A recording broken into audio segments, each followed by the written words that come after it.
Vamos lá, vencedor? Vamos finalizar a aula de número 2? Vamos começar? Principais requisitos do auditor. Primeiro, ceticismo profissional. Olha o que a norma diz. É a postura que inclui uma mente questionadora e alerta. Então, primeira característica que você tem que ter em mente com relação ao ceticismo profissional, é que o auditor ele tem uma mente questionadora e alerta. Em relação a quê? Primeiro exemplo, possível distorção relacionada a erro ou fraude. Então, se existe uma suspeita de possível fraude, isso já seria um exemplo para provocar o ceticismo profissional do auditor. Uma mente questionadora e sempre alerta. Também é característica do ceticismo profissional realizar uma avaliação crítica em relação às evidências de auditoria. Então, vamos supor, o auditor sobre determinado item, ele obteve uma evidência X. E não conformado, ele realizou mais testes, mais procedimentos sobre o mesmo fato e observou uma evidência 2x.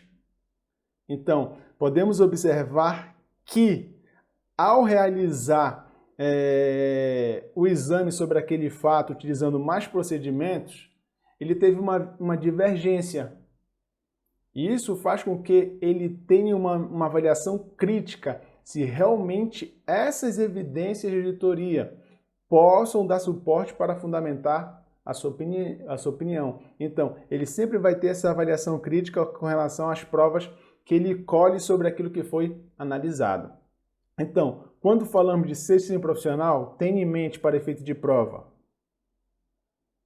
O auditor tem que ter uma mente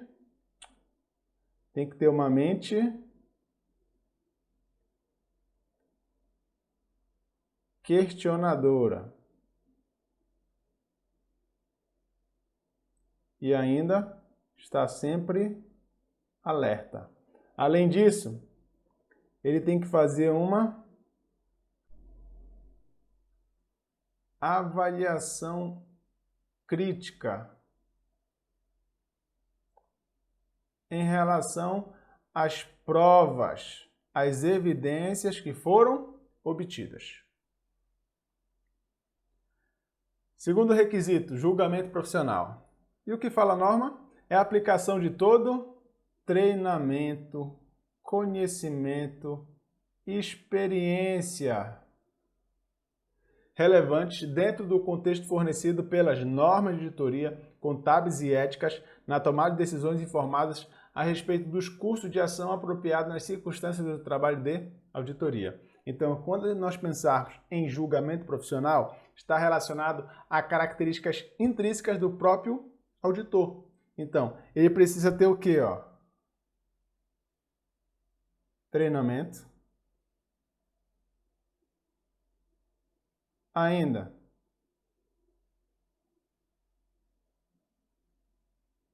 conhecimento e experiência.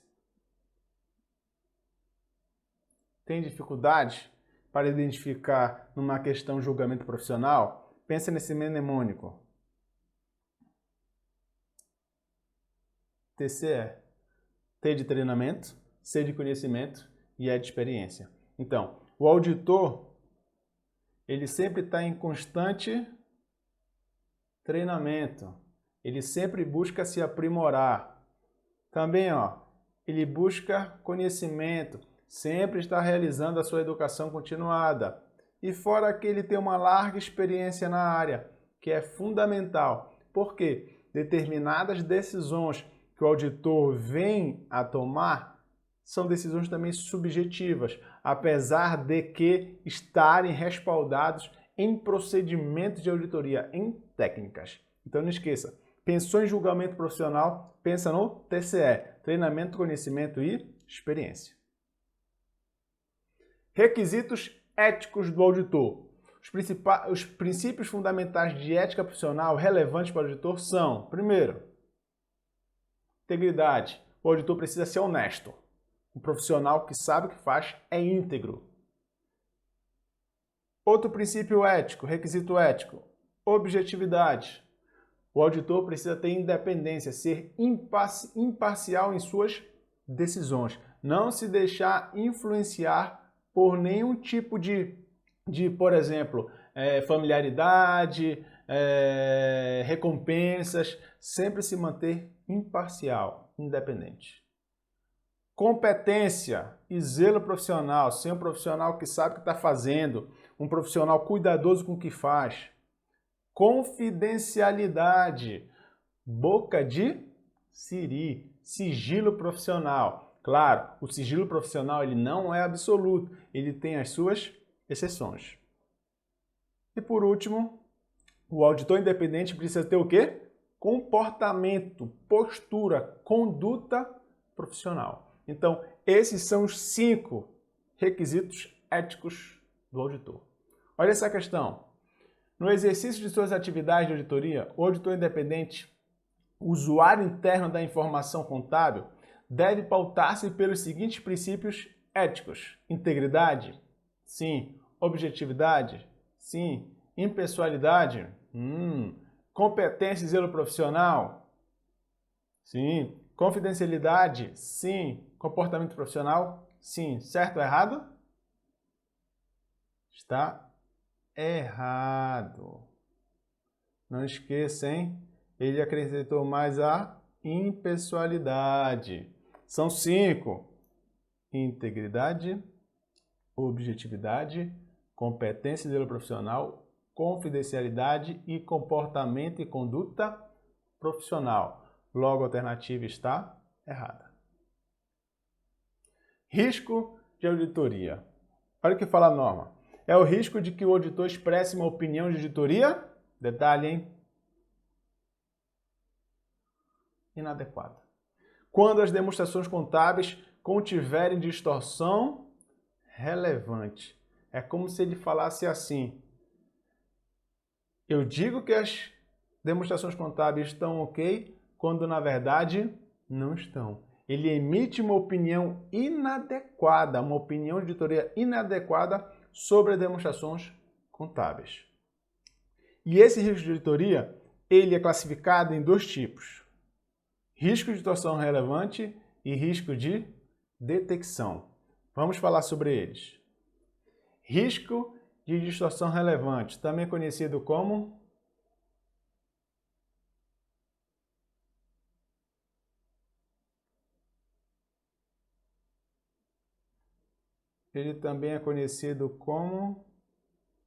a sigla RDR.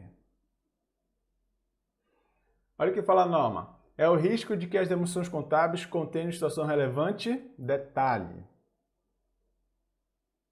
Isso que caracteriza o risco de distorção relevante antes da auditoria. O que isso significa é que o risco de distorção relevante, que vamos ver que tem 2 tipos de risco, o inerente de controle, são riscos da entidade. Não tem nada relacionado com a auditoria, com o profissional auditor independente. Então, consiste em 2 componentes descritos a seguir no nível de afirmações. Podemos observar que esse risco de distorção relevante ele é ramificado em risco inerente. Olha o que fala a norma. É a suscetibilidade de uma afirmação a respeito de uma transação, saldo contábil ou divulgação a uma distorção que possa ser relevante, seja individualmente ou em conjunto com outras distorções. Detalhe, antes da consideração de qualquer controle relacionado. Então, quando você pensar em risco inerente, pense que não existe qualquer tipo de controle. Risco inerente está relacionado a que não existe controle na entidade. E o risco de controle? É o risco de que uma situação que possa ocorrer em uma afirmação sobre uma classe de transação, saldo contábil ou divulgação e que possa ser relevante individualmente ou em conjunto com outras situações, não seja prevenida, detectada e corrigida tempestivamente pelo controle interno da entidade. Diferentemente do risco inerente, o risco de controle está relacionado a, tipo assim, existe um risco. E esse risco é em virtude do meu controle ele ser ineficiente, do meu controle não funcionar. Então não esqueça, pensou em risco de situação relevante, é o risco antes da auditoria, antes da realização da auditoria. Logo, é um risco da entidade, provocado por ela. E ele é ramificado em dois tipos. Risco inerente. Risco inerente é aquele risco onde não existe qualquer tipo de controle ainda. Risco de controle é aquele que existe um controle, mas esse controle ele é ineficiente.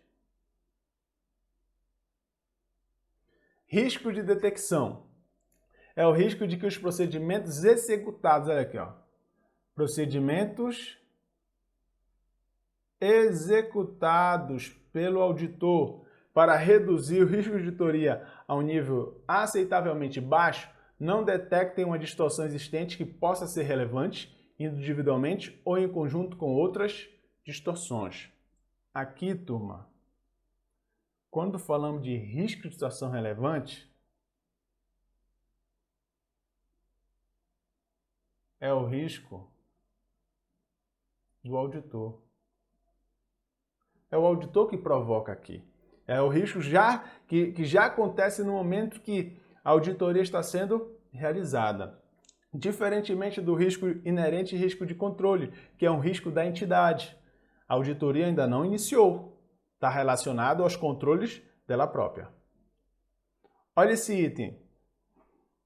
O risco de situação relevante, que se refere à possibilidade de ocorrência de situação relevante em demonstrações contábeis antes da realização de uma auditoria, compõe-se de risco inerente, risco de detecção e risco de controle. Certo ou errado? Isso mesmo, está errado. Por que, turma? Está errado. Vimos que o risco de situação relevante ele é ramificado em dois tipos, risco inerente e risco de controle. E o risco de situação relevante são um dos riscos, junto com o risco de detecção, denominado de riscos de auditoria. Logo, ó, ele fala aqui, ó, o risco de situação relevante compõe-se de risco inerente? Sim. Risco de detecção? Não. O risco de situação relevante, ele é composto pelo risco inerente e pelo risco de controle. Por isso o item está errado. E agora, bora esquematizar. Risco de auditoria. Temos o risco de situação relevante e o risco de detecção. O que nós falamos inicialmente, risco de situação relevante é aquele risco antes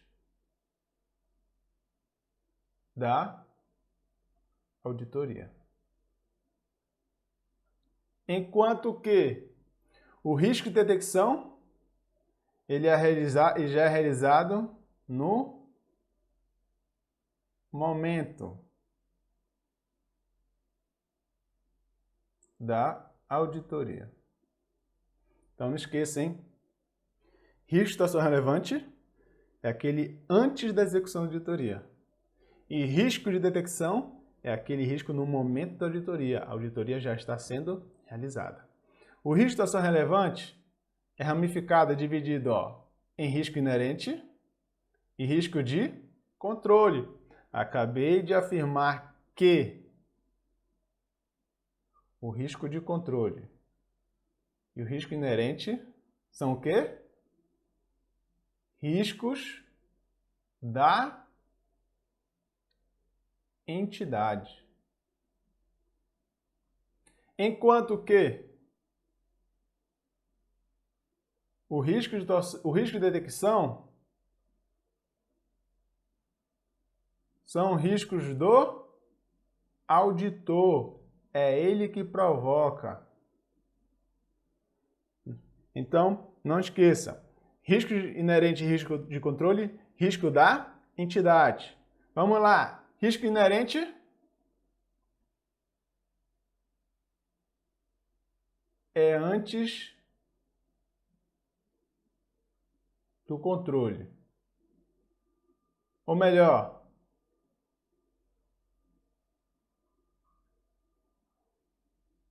O risco inerente está relacionado, ó, que ainda não existe controle. Que ainda não existe controle na entidade. Então, falou de risco inerente, ainda não existe o controle da entidade. E quando risco de controle, existe o controle, Hercílio? Sim. Existe controle. Mas o detalhe é qual? É que esse controle interno, ele é o quê? Ineficiente. Então não esqueça, hein? Risco inerente, ainda não existe controle. E risco de controle, existe o controle interno, mas esse controle interno ele é ineficiente. Diferentemente do risco de detecção, que está relacionado à pessoa do auditor, é um risco do auditor, é realizado no momento da auditoria, logo, ó, é em virtude do quê? Dos procedimentos de auditoria adotados pelo auditor. Então, não esqueça, pensou em risco de auditoria? É quando o auditor emite uma opinião inadequada. É quando ele diz que as demonstrações contábeis estão todas ok, quando de fato não estão. E esse risco é desmembrado em risco de situação relevante e riscos de detecção. E o risco de situação relevante pode ser risco inerente e risco de controle. Entendido? Agora vamos resolver as últimas questões. Na NBCTA 200, encontramos a definição de risco de situação relevante. Segundo a norma, é o risco de que as demonstrações contábeis contenham situação relevante antes da auditoria. Consiste em dois componentes, risco inerente e risco de controle. Assinale a alternativa que apresenta a definição correta de risco de controle, de acordo com a NBCTA 200. Ô Hercílio, lembrei, risco de controle é que o controle existe, já tem controle interno, mas o controle interno ele é ineficiente. Vamos analisar as alternativas.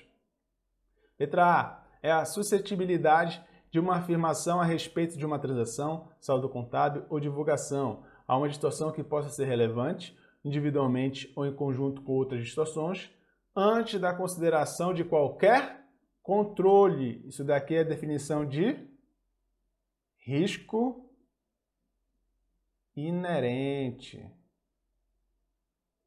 Olha aqui, ó. Antes de qualquer controle. Isso é a definição de risco inerente. Logo, a letra A está fora. Letra B é a suscetibilidade de uma afirmação a respeito de uma transação, saldo contábil ou divulgação a uma distorção que possa ser irrelevante. Já está errado aqui, ó. Que possa ser relevante individualmente ou em conjunto com outras distorções, que seja prevenida, detectada e corrigida tempestivamente pelo controle interno da entidade. Logo, o item B está errado.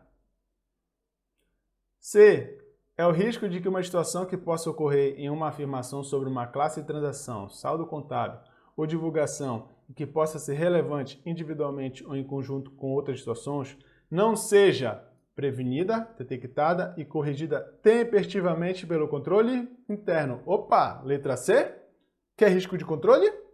Controle existe? Sim, porém ele é ineficiente.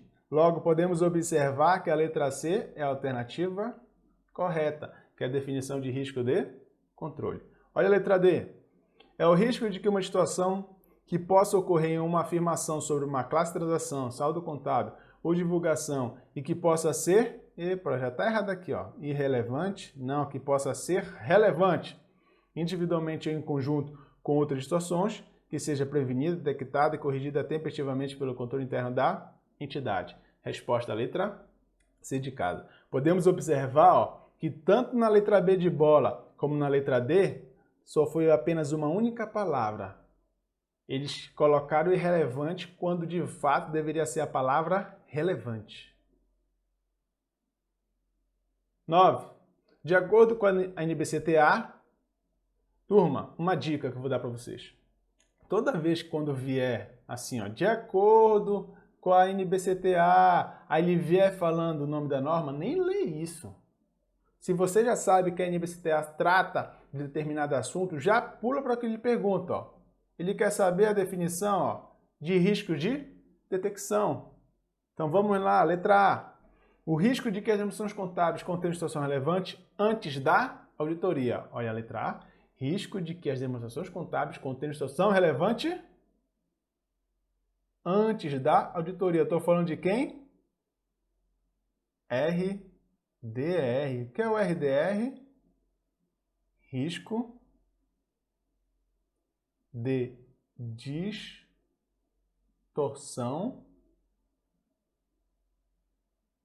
relevante. Logo, a letra A está fora. Não é a definição de risco de detecção. O que é o risco de detecção? É aquele risco do auditor. Ele utilizou os procedimentos e aí o risco aconteceu em virtude das atitudes do auditor. Vamos lá, letra B.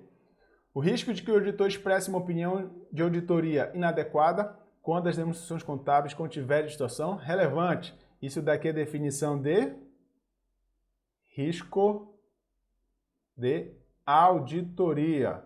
Então, letra B, fora. C. O risco de que os procedimentos executados pelo auditor para reduzir o risco de auditoria a um nível aceitavelmente baixo não detectem uma distorção existente que possa ser relevante individualmente ou em conjunto com outras distorções. Logo, a resposta correta é a letra C de casa. Vamos analisar o item D. O risco de que uma situação que possa ocorrer em uma afirmação sobre uma classe de transação, saldo contábil ou divulgação que possa ser relevante individualmente ou em conjunto com as situações não seja prevenida, detectada e corrigida tempestivamente pelo controle interno. Opa, não seja prevenida, detectada por quem? Pelo controle interno. Existe controle, Ercílio? Sim, mas esse controle não preveniu, não detectou e nem corrigiu. Então esse controle ele é ineficiente. Estou falando de qual tipo de risco? Estou falando do risco de controle. O nome já até é sugestivo. Ó. Risco de controle. O controle existe. O controle externo está lá presente. Porém, ele é ineficiente. Em virtude de não prevenir, não detectar e nem corrigir tempestivamente. Ok? Vamos lá, continuando. 10ª. Com base nas NBCTAs, assinale, ó, sempre sublinhe, alternativa incorreta. Vamos lá. A. Julgamento profissional. É a aplicação de treinamento, conhecimento e experiência. Opa, lembrei do mnemônico, Ercílio. TCE. Relevantes. Dentro do contexto fornecido pelas normas de auditoria, contábeis e éticas, na tomada de decisões informadas a respeito dos cursos de ação apropriados nas circunstâncias do trabalho de auditoria. Daqui está correto, verdadeiro. B. Ceticismo profissional. É a postura que inclui uma mente questionadora e alerta? Sim, isso daqui é definição de ceticismo profissional. Para condições que possam indicar possível distorção devido a erro ou fraude. E ainda, é uma característica do ceticismo profissional uma avaliação crítica das provas, das evidências de auditoria. Logo, o item B também está verdadeiro. A questão pede qual? Alternativa correta. Olha a letra C. Asseguração razoável. É, no contexto da auditoria de demonstrações contábeis, um nível baixo? Opa, não, professor. Nível alto, elevado de segurança. Mas não relativo, mas não absoluto de segurança. Como alternativa, pergunta incorreta. A incorreta é a letra C. Olha a letra D. Informação contábil histórica. É informação expressa em termos financeiros em relação a uma entidade específica, derivada principalmente do sistema contábil da entidade a respeito de eventos econômicos ocorridos em períodos passados ou de condições ou circunstâncias econômicas em determinada data no passado. É aquela informação que vai estar presente lá nas demonstrações contábeis, a informação financeira. Logo, a alternativa errada é a letra C. 11. Na condução de auditoria de demonstrações contábeis, o auditor considera relevante os seguintes princípios fundamentais de ética, requisitos éticos. Letra A, integridade? Sim. Caráter? Não. Responsabilidade? Não. Ceticismo é um requisito do auditor, não é um requisito ético. Então, letra A, fora. Integridade? Sim. Independência? Antes das mudanças das normas, a objetividade era definida como independência. Hoje é objetividade e a independência está inserida na objetividade. Se formos levar pela literalidade, não está presente, mas não esqueça, hoje a objetividade refere-se à independência. A independência está inserida dentro da objetividade. Ceticismo? Não, é requisito do auditor, não é requisito ético. Objetividade? Sim. Letra B, fora. Letra C, integridade? Sim. Objetividade? Também. Competência e zelo profissional? Cuidado? Também requisito ético. Confidencialidade, sigilo? Sim. Comportamento e conduta profissional? Opa!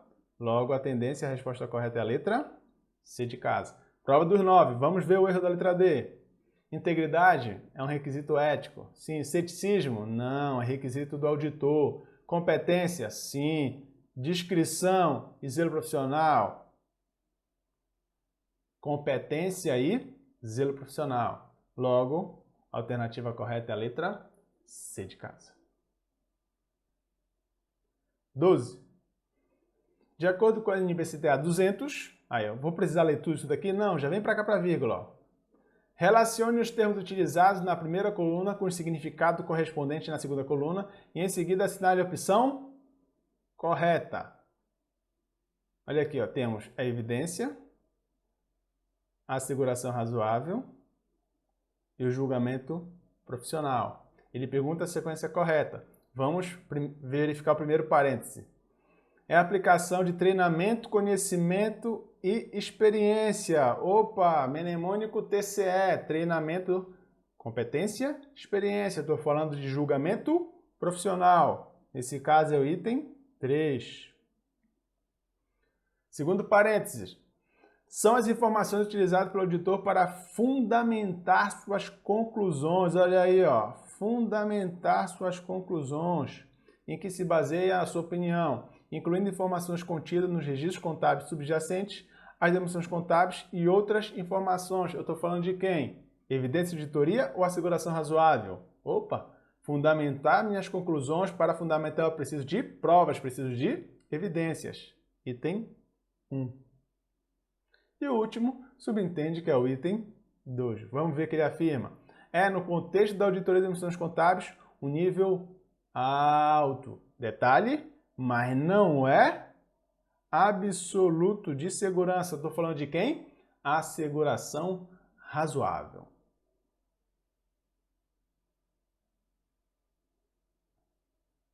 (13) Quanto aos tipos de risco de auditoria, é correto afirmar?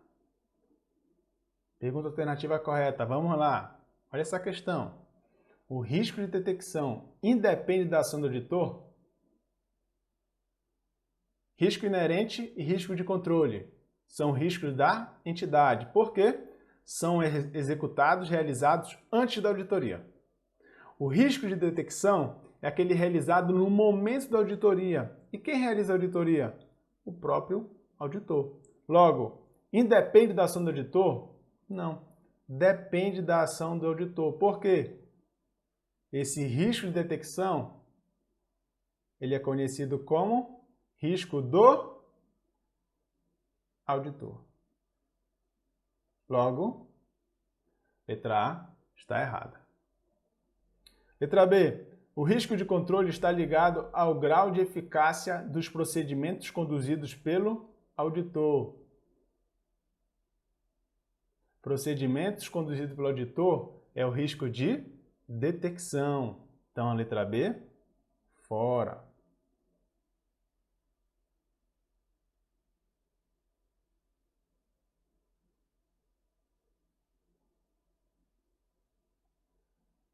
Letra C. O risco inerente é o risco próprio da natureza da atividade em questão. Olha o que ele falou.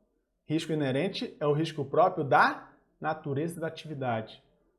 O que é o risco inerente? É aquele realizado antes da auditoria, quando não existe controle ainda. Então, a priori, a alternativa correta é a letra C de casa. Vamos ver as demais.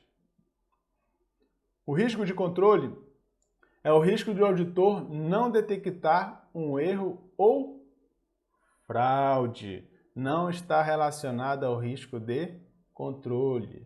O risco de controle é o que, turma? Existe controle, mas o controle ele é ineficiente. Então, letra D, fora. Letra E, risco de detecção se divide em risco de controle e risco inerente? Quem é que se divide em risco de controle e risco inerente? É a sigla RDR, que é o que, turma? Risco de distorção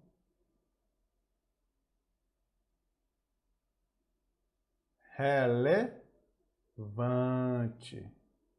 Logo, também a letra E está errada. E a alternativa correta é a letra C de casa.